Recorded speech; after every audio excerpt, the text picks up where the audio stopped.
Crimson Vow brings us Cemetery Gatekeeper, and everyone is asking, is Gatekeeper the new Eidolon? Well, let's read it. It says, when it enters, exile a card from graveyard, and when a player plays anything, if it shares a card type with the exile card, that player takes 2 damage. It is most gangster, and what's even more gangster, it works with lands. However, it only works when a land is played, not when it enters, so fetch lands will only trigger once. But for 2 mana, that's not bad. Now let's compare it to Eidolon, which has 4 copies in every modern burn deck. Whenever a player casts a spell with mana cost 3 or less, that player takes 2 damage. Now on the surface, Eidolon hits pretty much everything, and Gatekeeper only hits 1 thing, so most people think that Eidolon's strictly better. However, it's not that simple. The reason why Eidolon's so good in burn is that when we play it, more times than not, our opponent will immediately kill it, taking 2 damage in the process. So worst case scenario, it deals 2 damage and soaks up removal, and if our opponent lets it live, we can attack with it every turn, and that's good value. But the metagame is becoming chonky. With incarnations, they can send Eidolon to Jesus, and because of their high mana cost, our opponent will not take any damage. And on top of that, there are matchups where Eidolon has balls. Against Amulet Titan decks, our opponent's only playing lands. Against Reanimate, our opponent plays very few spells, and against the Aggro Mirror, Eidolon's not great, because we'll also be taking a lot of damage. Now going back to Gatekeeper, against Amulet decks, Gatekeeper can choose lands, and against the Aggro matchup, Gatekeeper damaging ourselves is much more avoidable, and perhaps most importantly, Burn has always struggled against graveyard decks. Because Burn is so focused on finishing games quickly, its sideboard is really restricted. It used to run Rest in Peace, but you're losing a burn spell for it, so Gatekeeper would certainly help against graveyard decks, while still dealing damage. But now on the downside, when we play Gatekeeper, our opponent could kill it before a card is exiled, so they wouldn't take any damage. But even so, it is a really close call between Gatekeeper and Eidolon, because there are so many little factors to consider, like how Eidolon's enchantment, and could get hit by enchantment removal, but merely talking about it only goes so far, which is why today, we're playing Cemetery Gatekeeper in a modern burn deck. Here's the deck, and we'll be testing it out against 3 difficult matchups. Without further ado, here's the gameplay, and I hope you enjoy. Opening hand seems pretty strong, so we're gonna keep swing with Goblin Guide. Land on top, okay. And now the unfortunate thing, at the end of our opponent's turn, because they have 8 cards in hand, they can discard, but on the bright side, Gatekeeper, exiling their Archon. Now swing for 2, Bone Sharps on top, and it's back to opponent. Opponent sharps on a Gatekeeper, and it's back to us. Helix, sure. Play Goblin Guide, swing with both. Opponent fetches and reveals Archon on top, and it's back to them. Oh, opponent casts Scared to Fairy. Well, Helix in response, they bounce Goblin Guide, and it's back to us. Shoot. We can deal 2, 4, 7 this turn. 1 away from lethal. Yeah, swing. Unmarked Grave on top, and a 3 mana. Hard cast for Bolt. Oh, Faithful Mending. Archon in graveyard. And there's a concede. So it's on to the next one. Opening hand is fantastic. We're gonna keep. Opponent shocks and passes. We draw land, play Monastery, putting them at 17. Opponent draws, they play land and pass. And now big decision time. They have no creatures in graveyard, so do we hold on to Gatekeeper or just play it now for value? They could have counter as well.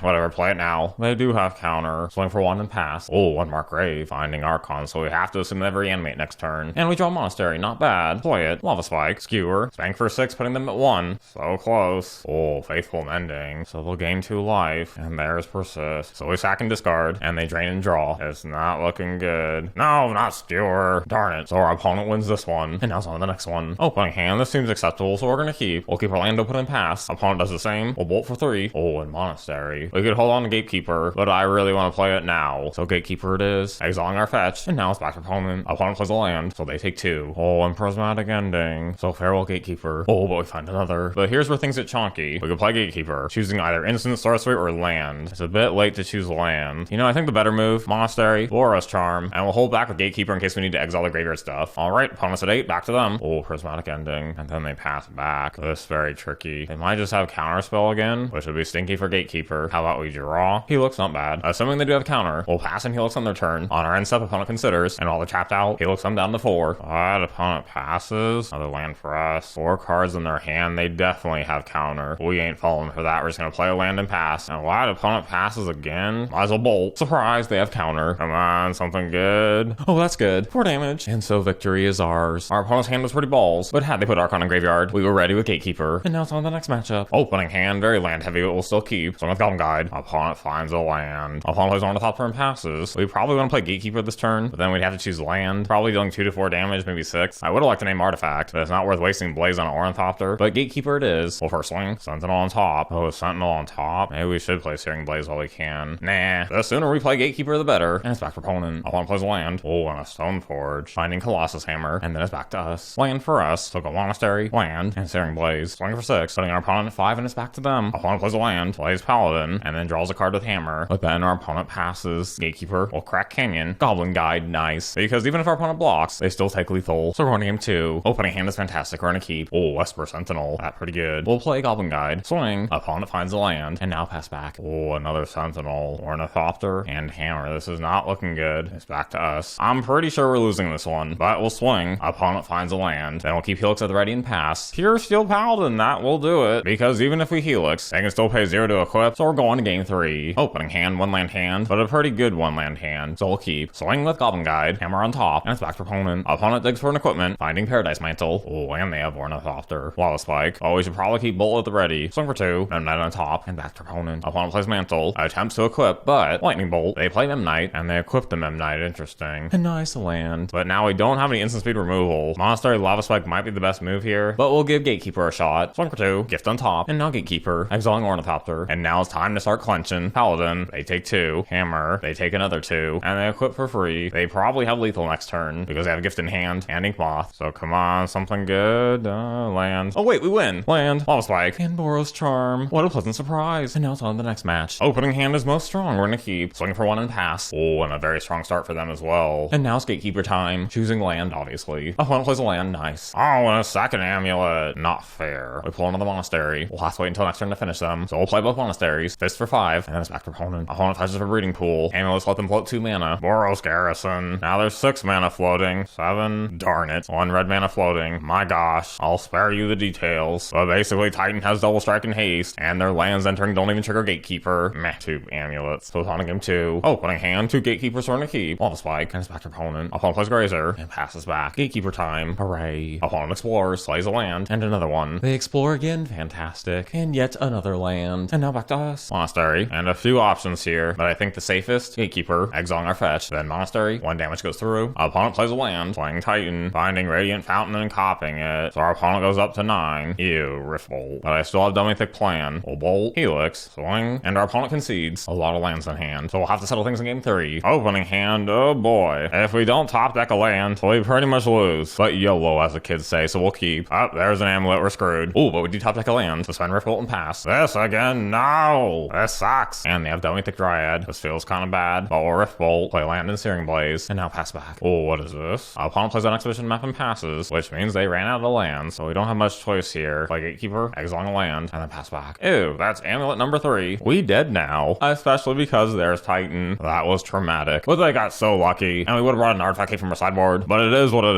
is. So there we have it. Was Gatekeeper good enough? Would Eidolon have been better? You can let me know what you think in the comments below. And here are today's winners of the free deck box and card giveaway. The giveaway will continue in the next video, so be sure to subscribe. And until next time, stay dummy thick.